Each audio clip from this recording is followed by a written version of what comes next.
Hurry, hurry, come, let's go. Time's no longer on our side. Get on board quickly, this ship is going far. Get your loved ones, get your friends, find your place and settle in. We're not staying here, this ship is going far. It's going far, it's going far. To the land beyond the sky, it's going far. Now, this week's lesson is entitled, Wait on the Lord, and we're going to look at how the Psalms remind us that good things happen when you wait on God. Our memory text for this week comes from Psalms 27 and 14. Wait on the Lord, be of good courage, and he shall strengthen your heart. Wait, I say, on the Lord. Solomon once wrote in Ecclesiastes chapter 3 that there is a time and a season for every activity under heaven. I think that we could say the same thing about our lesson study this quarter, that there seems to be a psalm for every season of our lives. A psalm for singing, a psalm for grieving, a psalm when we need healing and a psalm when we need laughter, a psalm for kings and a psalm for peasants, a psalm to help us mend, heal, worship, love, and to know God. You see what I mean? No matter what you're going through, God has provided a psalm just for you.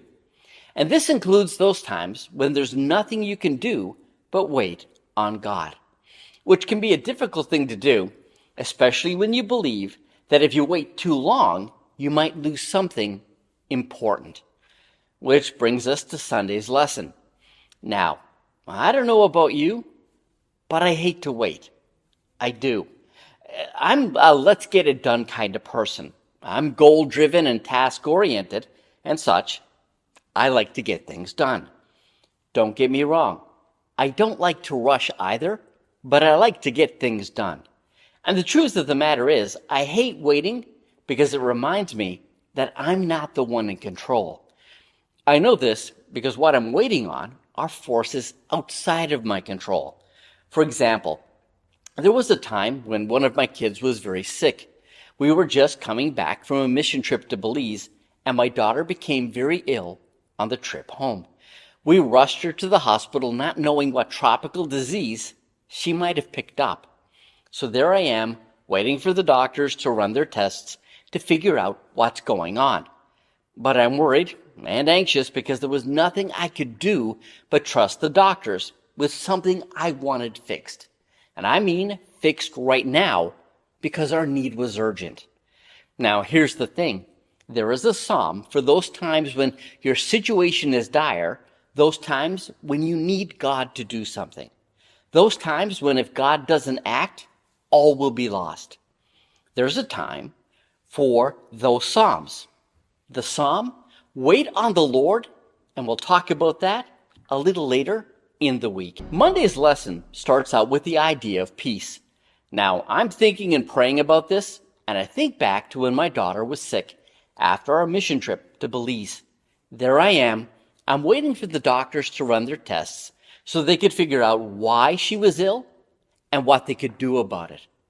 And all I could do was nothing while I waited. I want to step back to Sunday's lesson for a quick moment and then connect it to today's lesson. Sunday's lesson asked us to consider what it actually means, to wait on the Lord.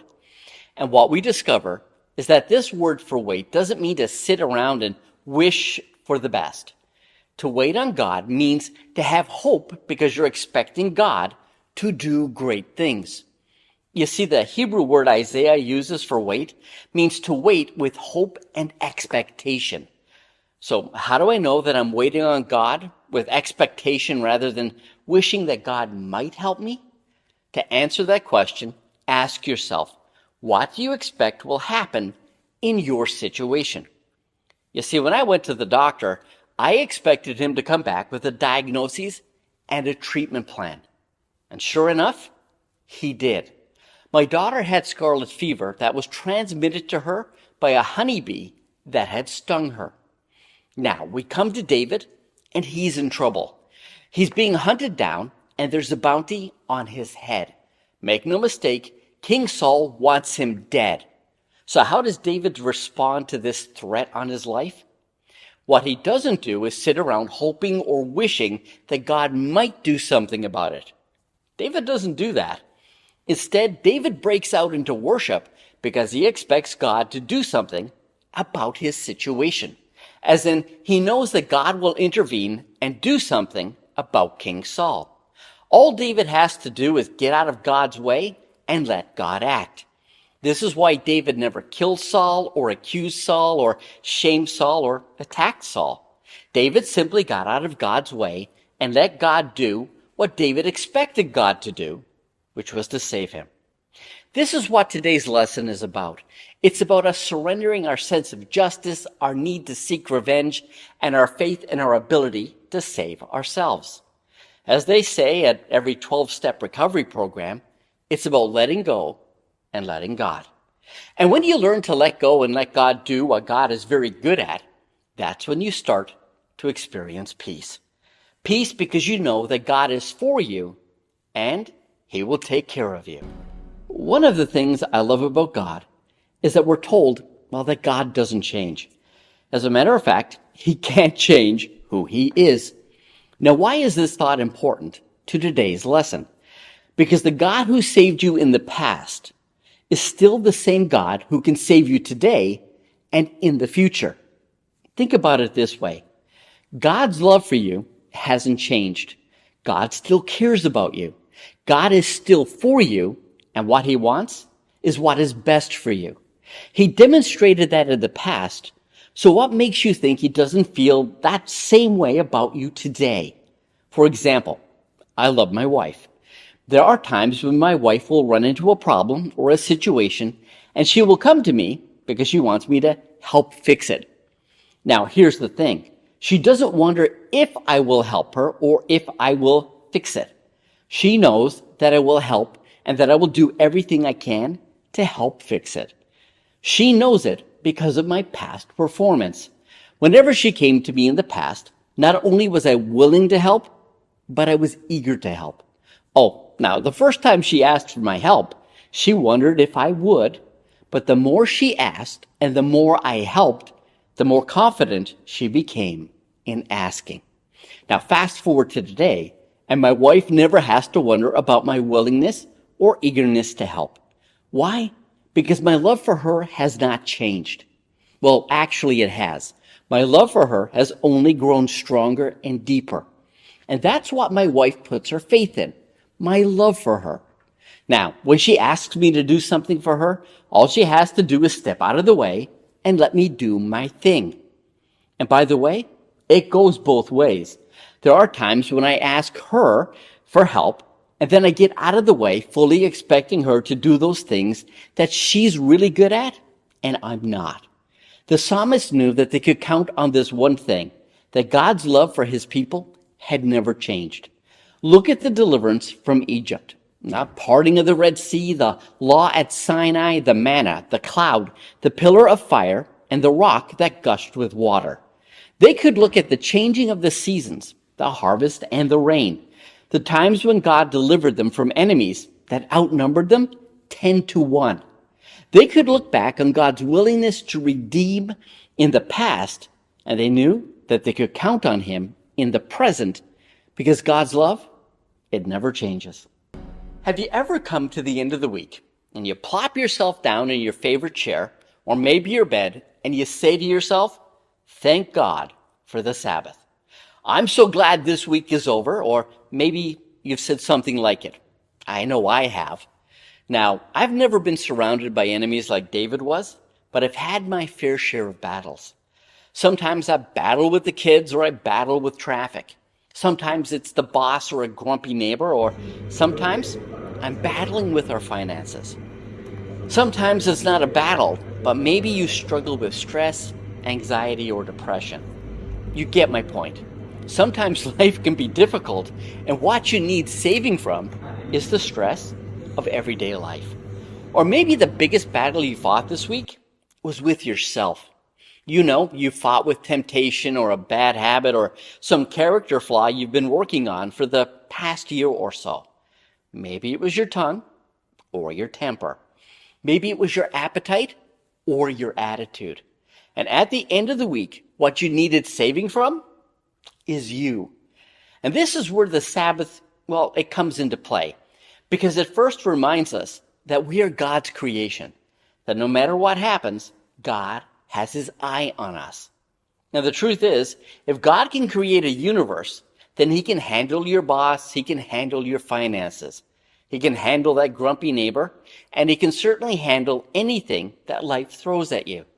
Thank God for the Sabbath, because now we can step away from all of that and rest in the one who is bigger than all of our problems.